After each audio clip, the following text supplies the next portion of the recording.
transform economies. Across the globe, the informal economy is not a small sector on the margins. It's a major driver of livelihoods, resilience, and innovation. This is led by largely by women who build, who trade, produce, and sustain communities daily.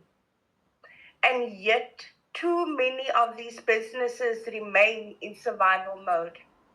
So today we ask a critical question. How do we move from survival to scale?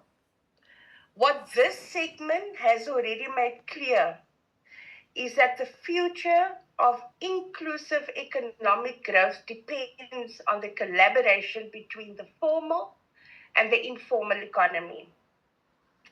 These are two separate worlds, but this is not two separate worlds. They are interdependent systems. The informal economy drives supply, distribution, and grassroots innovation.